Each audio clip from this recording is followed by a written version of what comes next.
Hello everyone, তো তোমরা কেমন আছো সকলে? আজকে কিন্তু আবার সবাই মিলে চলে যাচ্ছি রাসের মেলায়। তো আজকে আমাদের এখানে কিন্তু শান্তিপুরের রাস বিখ্যাত, তো অনেকেই আসে আমাদের এখানে রাস দেখতে, রাসের প্যান্ডেল দেখতে।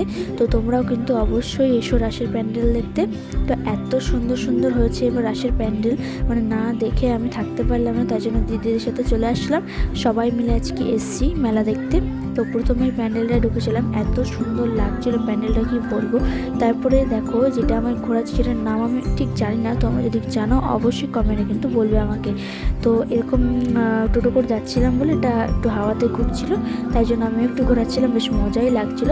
তারপরে দেখো আর একটা প্যান্ডেল চলে গেছে। এই প্যান্ডেলটা তোমাদের অনেকেরই চেনা, যারা বৃন্দাবনে গেছো বা মোবাইলে বৃন্দাবনের ছবি দেখেছো, বৃন্দাবনের প্রতিটা মন্দির দেখেছো, তোমরা অনেকেই জানো যে এটা কোন মন্দির। অবশ্যই কিন্তু কমেন্টে জানাবে যে এটা কোন মন্দির।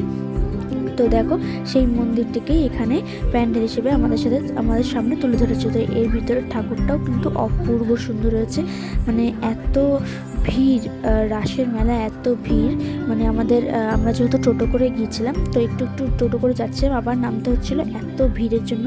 সব জায়গায় টোটো যাওয়া, গাড়ি যাওয়া সব বন্ধ করে দিয়েছিলো, আমাদের হেঁটে হেঁটেই যেতে হয়েছিল। তো দেখো ঠাকুরটা এত সুন্দর লাগছিল কি বলবো, মানে অপূর্ব লাগছিল। তারপরে দেখো আর একটা মন্দিরে ঢুকে গেছি।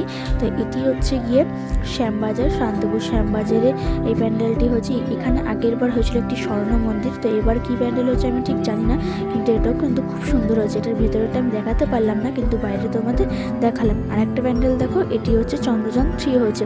তো এখানেও কিন্তু অনেক সুন্দর হয়েছে। সব প্যান্ডেলে কিন্তু আমি তোমাদের সাথে শেয়ার করতে পারছি না, যেহেতু আমরা সব প্যান্ডেল দেখতে পারিনি, কারণ প্রচুর ভিড় আর অনেক রাত্রি হয়ে গেছিলো। 8টার সময় বেরিয়ে আমরা 12টার সময় বাড়ি এসেছিলাম, তো প্রচুর রাত্রি হয়ে গেছিলো, তাই জন্য আমরা আর কোনো প্যান্ডেলে যাইনি, 4টে প্যান্ডেলে গিয়েছিলাম। তো দেখো আর একটা প্যান্ডেল তোমার সাথে পরে ব্লগে শেয়ার করছি। তো এই প্যান্ডেলটা এত সুন্দর হয়েছিল চন্দ্রযান 3। ভেতরটা তোমরা দেখলে অবাক হয়ে যাবে, মানে এত সুন্দর কি বলবো। ভেতরে পুরো একদম মনে হচ্ছে আমরা গ্রহের মধ্যে ঢুকছি, এত সুন্দর লাগছে।